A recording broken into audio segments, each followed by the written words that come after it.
এমন লোক নির্ধারণ করতে হবে যারা নাকি স্বাধীনতার চেতনার বিরুদ্ধে হইতে পারবে না। আচ্ছা বলেন তো দেখি, কি ফান! একটা highest court of a nation after 56 years of independence you are telling someone, একটা ইয়াং বয় 40 বছর বয়সে বিচারক হয়ে যায়, 42 বছর বয়সে বিচারক হয়ে যায়, আপনি তার মধ্যে খুঁজতেছেন স্বাধীনতার চেতনার পক্ষে নাকি স্বাধীনতার চেতনার বিপক্ষে? আরে আপনি ভালো মানুষ পাবেন কোথায়? কোথায় পাবেন আপনি ভালো মানুষ? আপনি তো দেখবেন ইফিসিয়েন্সি, আপনি দেখবেন তার এক্সপার্টিজ, আপনি দেখবেন তার অনেস্টি, আপনি দেখবেন তার ইন্টিগ্রিটি, আপনি দেখবেন কনস্টিটিউশনের তার যে কোয়ালিফিকেশন আছে এগুলো ঠিক আছে কিনা। আরে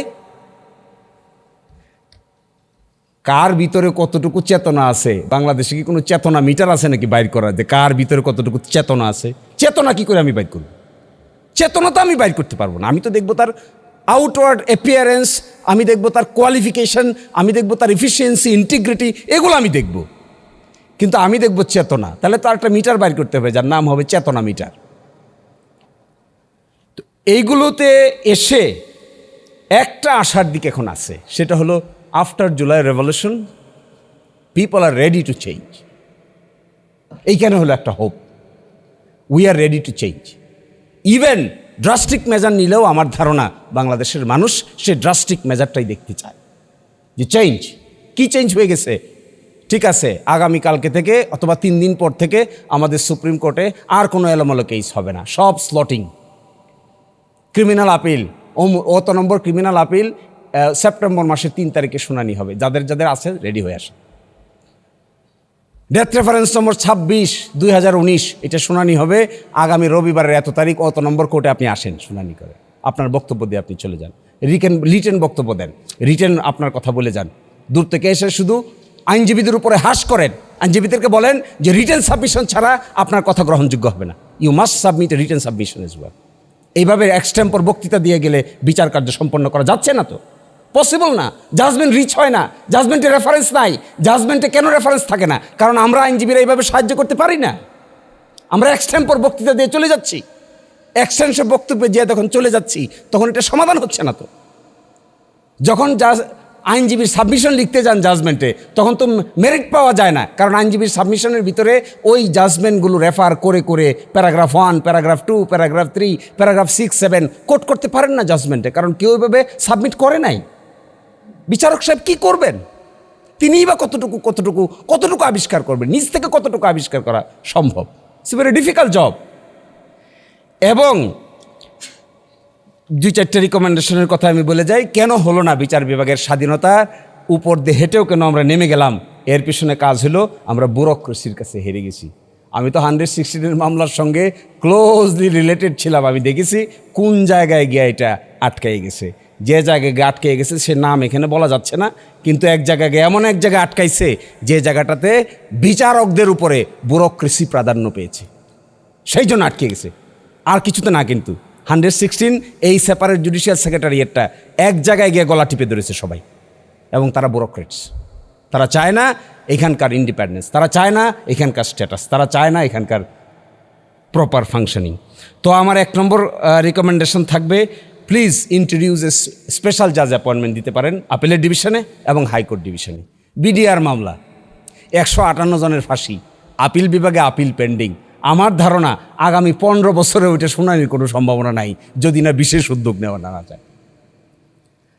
যুদ্ধাপরাধ ট্রাইব্যুনাল কর্তৃক দায়ের করা আপিল মামলাগুলো প্রায় 40টারও অধিক মামলা আপিল বিভাগে পেন্ডিং আছে। কখন শুনানি হবে? এগুলা কি করে হবে? সম্ভবই না। এবং একই সাথে দেখবেন ডেথ রেফারেন্স, এখন আপিল বিভাগে 2012 সাল 13 সালের ডেথ রেফারেন্সও পেন্ডিং আছে। 2 নম্বর হলো জাজেস নাম্বার ইনক্রিজ করা দরকার। 3 নম্বর হলো স্পেশালাইজড বেঞ্চেস ইন দ্য আপিলের ডিভিশন। আরে ভাই, দুনিয়াতে আর এইভাবে বিচার চলে না, দুনিয়ার সব জায়গায় স্পেশালাইজড হয়ে গেছে। কোম্পানি বেঞ্চ এগুলো আলাদা হয়, রিট কোম্পানি আলাদা হয়, ক্রিমিনাল এগুলো আলাদা হয়, সিভিল এগুলো আলাদা হয়। এবং আমাদের আপিল বিভাগে দেখেন আলাদা কোনো কম্পার্টমেন্টাল ডিভিশন নাই। তো একজন মাননীয় বিচারককেই সব জাতের মামলা শুনতে হয়। আচ্ছা, মানুষ কি সুপারসনিক গতিতে চলা সম্ভব? বিচার তো একটা স্পেশালাইজড বিষয়। এই স্পেশালাইজড বিষয়ে ক্রিমিনালে যাদের স্পেশালাইজেশন থাকে তাদের তো রিটের স্পেশালাইজেশন নাও থাকতে পারে। যার স্পেশালাইজেশন রিটে আছে তার তো স্পেশালাইজেশন সিভিলে নাও থাকতে পারে, তাহলে তিনি কি করে ফাইলটা পড়ে অত দ্রুত সিদ্ধান্ত নেবেন? এটা আন্ডার এস্টিমেশন না, এটা বর্তমান যুগের স্পেশালাইজেশন। এটা ছাড়া হয় না, দুনিয়াতে সব জায়গায় হয়ে গেছে। রিসার্চার কাম ল ক্লার্ক, সকল বিচারকদের সঙ্গে অবশ্যই ল ক্লার্ক রিসার্চার অ্যাপয়েন্টমেন্ট করতে হবে যদি পরিবর্তন চাই।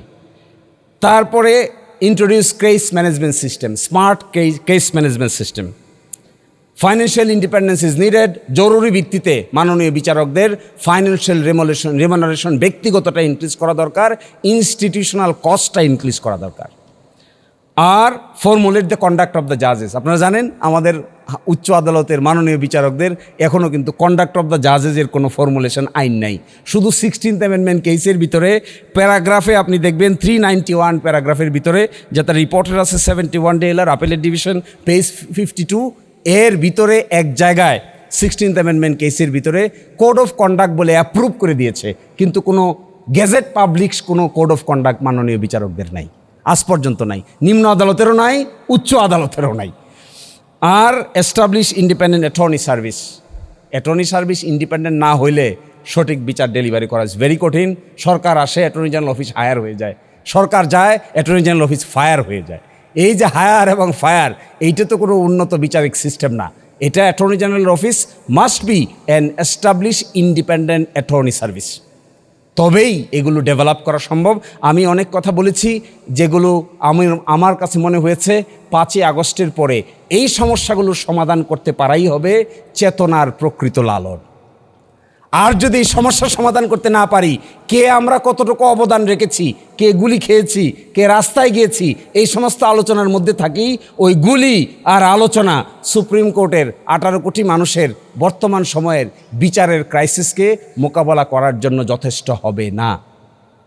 যথেষ্ট তখন হবে যখন একজন মানুষ এখানে আসবে, আগের দিন আসবে, 2 দিনের ভিতরে, 1 সপ্তাহের ভিতরে সে জেনে যাবে আমি হারছি অথবা আমি জিতছি, বাস শেষ। এর চাইতে বড় 5ই আগস্টের চেতনা আর কি হতে পারে? আমার বিবেচনায় এই জুলাইয়ের চেতনাকে যদি বাস্তবে ট্রান্সলেট করা না যায়, এটাও একসময় গালিতে রূপান্তরিত হবে। যারা যারা চেতনার কথা বলবে তাদেরকে মানুষ বকা দিবে, যদি না এটাকে ট্রান্সলেট করে রিয়েল লাইফে না আনা যায়। তো আমরা বিচার বিভাগে রিয়েল লাইফে কি আনছি এই আলোচনা করেই আমি শেষ করে দিই। আমার বিবেচনায় আমাদের বিচার বিভাগের একটা ভালো দিক আছে। আমাদের বিচারপতিরা, মাননীয় বিচারপতিরা অধিকাংশ মানুষই সৎ এবং সিনসিয়ার। এক্সেপশন আছে, ওই এক্সেপশন ইজ এন এক্সেপশনস, কিন্তু এটা জেনারেল চিত্র না। এবং অনেকের মধ্যে কাজ করার একটা ভালো আগ্রহ আছে, কাজ করতে চান, জাজমেন্ট দিতে চান, নতুন কিছু আনতে চান, নতুনভাবে বাঁচতে চান, নতুন ইন্টারপ্রিট করতে চান, এরকম লোক আছে অনেক। উচ্চ আদালতেও আছে, নিম্ন আদালতেও আছে। এবং লং লাইন অফ লিগেসি আছে আমাদের বিচার বিভাগের। ঢাকা হাইকোর্ট আজকের হাইকোর্ট না, ঢাকা হাইকোর্ট বহু পুরনো high court, Kolkata high court, Nagpur high court, Patna high court, যারা 8th অ্যামেন্ডমেন্ট মামলার ভিতরে লেটার্স প্যাটেন্টের স্টোরি পড়বেন 8th অ্যামেন্ডমেন্টের জাজমেন্টের ভিতরে, দে উইল আন্ডারস্ট্যান্ড যে ঢাকা হাইকোর্ট কত লম্বা লিগেসি বহন করে। এবং ইন জেনারেল হার্ড ওয়ার্কিং, কিন্তু অন দ্য আদার হ্যান্ড কতগুলো উইকনেস আমাদেরকে তাড়া করে বেড়ায়। তার মধ্যে একটা হলো বিচারকের সংখ্যা খুব কম। সরকারি হিসাব মতে 17,81,00,000 মানুষ। নিম্ন আদালতে বিচারকের সংখ্যা 2,198 জন। হাইকোর্টের বিচারক সংখ্যা 100 জন, আমাদের আপিল বিভাগের বিচারক সংখ্যা 4 জন, 104 জন। আর নিম্ন আদালতে বিচারক আছে 2,198 জন। কার হাতে কি আলাউদ্দিনের চেরাগ আছে যে এই 18 কোটি মানুষকে, এই 2,198 জন আর এখানে 104 জন, এই 2300 মানুষ মিলে বাংলাদেশের 18 কোটি মানুষের বিচার করবে? কার হাতে কি আলাউদ্দিনের চেরাগ আছে? এই জিনিস লুকায় রাখলে তো লাভ হবে না। আপনি দেখেন না আমাদের আপিল বিভাগে মাননীয় প্রধান বিচারপতি সহ 4 জন জজ কি করবেন? আমাকে বসাই দিলে আমি কি করতাম? আপনাকে যদি এখান থেকে তুলে নিয়ে বাংলাদেশের প্রধান বিচারপতি বানিয়ে দেওয়া, আপনি কি করবেন? কি চারা আছে আপনার কাছে? সময় তো 4 ঘন্টায়, মামলা তো সেই 32,000। কয়টা নিষ্পত্তি করবেন? শুক্র শনিবারও যদি বসেন তাও পারবেন। দিনে যদি সকাল 9টা থেকে রাত 12টা পর্যন্ত সপ্তাহে 7 দিন কাজ করেন, এরকম বীর পুরুষ বাংলাদেশে নাই যে মামলার জট শেষ করতে পারে। এইবারই প্রথম বিজেএস বাংলাদেশ জুডিশিয়াল সার্ভিসে 250 জন নিবে এই মর্মে একটা বিজ্ঞপ্তি দিয়েছে। প্রতি বছর নিয়েছে 100 জন, এইবার নিয়েছে 250 জন, এইবার নিবে 250 জন। 2007 সালে অধস্তন বিচার বিভাগ আলাদা হওয়ার পরে ওই সময় নিয়েছিল একসাথে অনেক, এইবার তার দ্বিতীয় বৃহত্তম সংখ্যা 250 জন নিবে বলে সার্কুলার জারি করেছে। আচ্ছা বলেন তো দেখি, 18 কোটি লোক, 2198 জন, আর যোগ হবে 2050 জন, প্রতি 94,000 মানুষের জন্য একজন বিচারক। 94,000 মানুষের জন্য। আশ্চর্য ব্যাপার। ওয়েস্টার্ন কান্ট্রিগুলো এই রেশিও নামাইতে নামাইতে স্ক্যান্ডিনেভিয়ান দেশে 2,500 জনে একজন বিচারক আছে। কি করে সম্ভব এগুলো?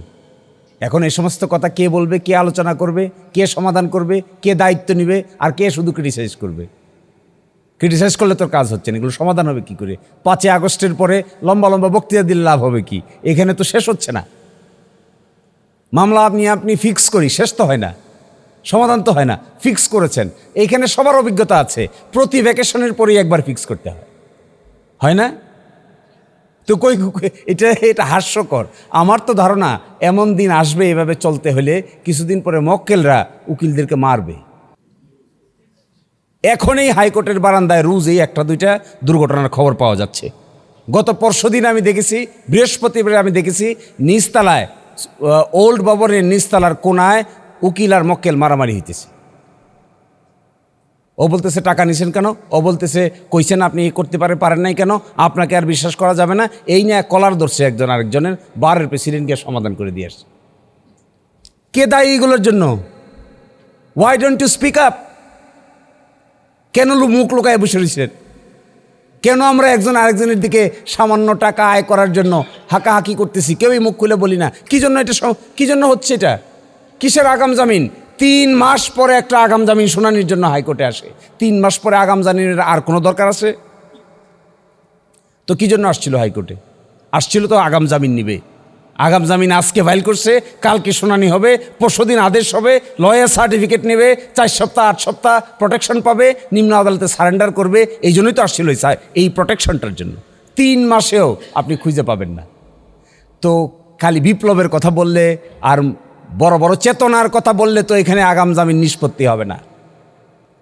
চেতনা থেকে বাইর হয়ে এসে রিয়েল লাইফে এই প্রবলেম সলভ করার টেকনিক বাইর করতে হবে, যদি সত্যিকার অর্থে আমরা বিপ্লবী হয়ে থাকি।